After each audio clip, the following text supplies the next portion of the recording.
म्हणजे आहे प्रमाण ज्ञान आणि प्रमाणाभास ज्ञान.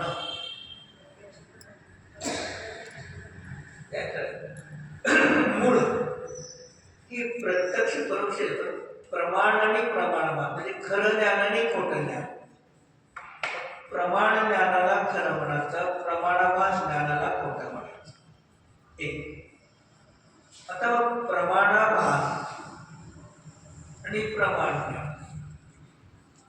मग प्रमाण ज्ञान बंद होत नाही.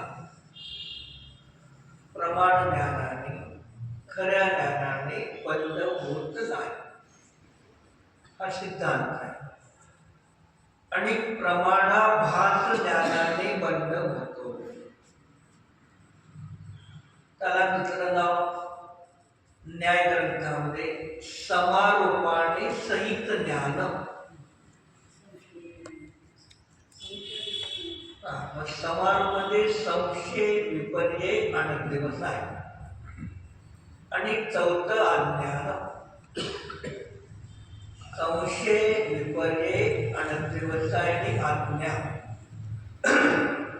या खोट्या ज्ञानाने प्रमाणाभास ज्ञानाने बंद होतो. श्रद्धा चारित्राने बंद होत नाही. कारण श्रद्धा आणि चारित्र बाहेरच्या पदार्थाचा निर्णय करत नाहीत आणि निर्णय करण्याचं कार्य ज्ञान करतं. म्हणून संशय विपर्य आणि व्यवसाय अज्ञान या ज्ञानामध्ये जशी वस्तू आहे तशी जाणली जात नाही. जशी वस्तू आहे तशी जाणली जात नाही म्हणून ज्ञानाने बंद होतो. प्रमाणाभास मोठ्या समारोप ज्ञानामुळे.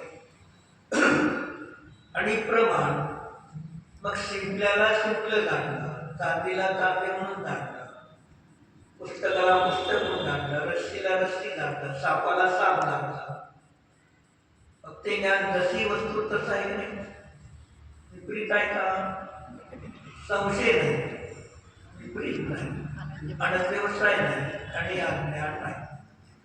मग या ज्ञानामध्ये समारोपाचा अभाव आहे. ते ज्ञान प्रमाण आहे. आणि जशी वस्तू जाणली म्हणून समर्थवज्र आचार्य देवगाव सूत्रामध्ये 83 नंबर कारिका घेतली. प्रमाण आणि प्रमाणाभासामध्ये फरक आहे.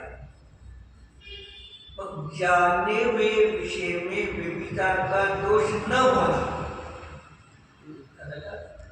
जाणलेल्या विषयामध्ये व्यभिचार दोष नसणे त्याला प्रमाण ज्ञान म्हणतात.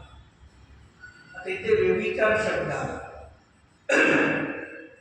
मग व्यभिचार शब्द लोकव्यवहारामध्ये चारित्र्यासाठी वापरला जातो आणि ते व्यभिचार ज्ञानासाठी वापरतात. जाणलेल्या विषयामध्ये व्यभिचार दोष नसणे त्या ज्ञानाला प्रमाण ज्ञान, खरं ज्ञान, सत्य ज्ञान, सम्यक ज्ञान म्हणतात. मग ज्या ज्ञानामध्ये व्यभिचार म्हणजे संशय विपर्य आणि व्यवसाय अज्ञानाला व्यभिचार म्हणतात. विजय चारित्राला व्यभिचार नाही म्हटलं